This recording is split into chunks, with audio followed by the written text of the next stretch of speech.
Breaking news సామాన్యులే కాదు cyber నేరాలు అరికట్టే అధికారులే టార్గెట్ గా కేటగాళ్లు పంజా విసిరారు. రాచకొండ సైబర్ క్రైమ్ విభాగానికి చెందిన ఇద్దరు ఇన్స్పెక్టర్స్ కేటగాళ్ల వలలో చిక్కి ఏకంగా 43 లక్షల రూపాయలు పోగొట్టుకోవడం సంచలనంగా మారింది. టీటీడీ దర్శనం పేరుతో ఒకరి నుంచి 4 లక్షలు, స్టాక్ ట్రేడింగ్ పెట్టుబడుల పేరుతో మరొకరి నుంచి 39 లక్షలు సైబర్ నేరగాళ్లు కాజేశారు. వాట్సాప్ గ్రూపుల్లోని నకిలీ ఆఫర్స్ నమ్మి మోసపోయిన ఈ అధికారులు చివరకు నేషనల్ సైబర్ క్రైమ్ పోర్టల్లో ఫిర్యాదు చేశారు.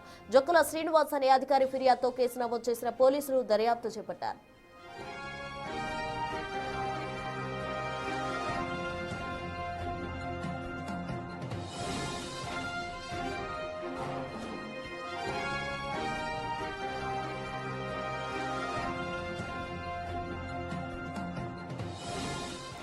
సైబర్ నేరాలు అరికట్టే అధికారులే టార్గెట్ గా కేటగాళ్లు పంజా విసిరారు. దీనికి సంబంధించి తాజా అప్డేట్స్ మా ప్రతినిధి సాగర్ అందించేందుకు సిద్ధంగా ఉన్నారు. సాగర్, చెప్పండి, సైబర్ క్రైమ్ కు సంబంధించిన కేటగాళ్ల వలలో సైబర్ క్రైమ్ అధికారులే చిక్కడం ఎలా చూడాలంటారు? సామాన్యుల పరిస్థితి ఏంటి?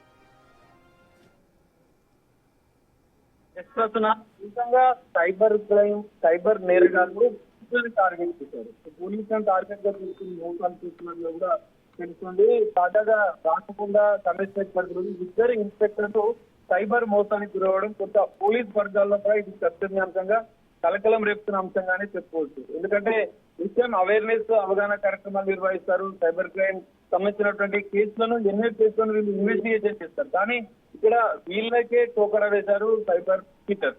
సో ఇది కొంత కలకలం రేపుతున్న అంశంగానే చెప్పుకోవచ్చు. రాచకొండ పోలీస్ కమిషనరేట్ పరిధిలోని జక్కుల శ్రీనివాస్ అనే ఇన్స్పెక్టర్ దాదాపు 30 లక్షలకు పైగా మోసపోయినట్లు కూడా చెప్తుంది. ఇద్దరు ఇన్స్పెక్టర్, ఒక ఇన్స్పెక్టర్ ఏమో టీటీడీ దర్శనం, ఎందుకంటే టీటీడీ వైకుంఠ దర్శనం అనేది కొంత స్పెషల్ గా ఉంటుంది కాబట్టి దాని పేరుతో 4 లక్షల రూపాయలు మోసపోయినట్లు కూడా తెలుస్తుంది. మరోవైపు స్టాక్ మార్కెట్ ట్రేడింగ్ లో పెట్టుబడుల ద్వారా ఏకంగా 39 లక్షల రూపాయలు సైబర్ నేరగాళ్లు మరో ఇన్స్పెక్టర్ నుంచి కాజేశారు. సో ఇది కొంత సీరియస్ అంశంగానే చెప్పుకోవచ్చు. సైబర్ నేరస్తులు సైబర్ క్రైమ్ పోలీసులని మోసం చేసిన ఘటన ఇది. దీనిపైన వాళ్ళే సైబర్ క్రైమ్ సంబంధించినటువంటి విభాగానికి ఫిర్యాదు చేశారు. దానికి సంబంధించినటువంటి కూడా పూర్తిగా వాళ్ళు అటాచ్ చేసి దానికి సంబంధించినటువంటి ఎఫ్ఐఆర్ కూడా నమోదు చేసిన పరిస్థితి. దాదాపు నెల రోజుల వ్యవధిలో 39 లక్షల రూపాయలు ఇన్స్పెక్టర్ మోసపోయినట్లు కూడా తెలుసు.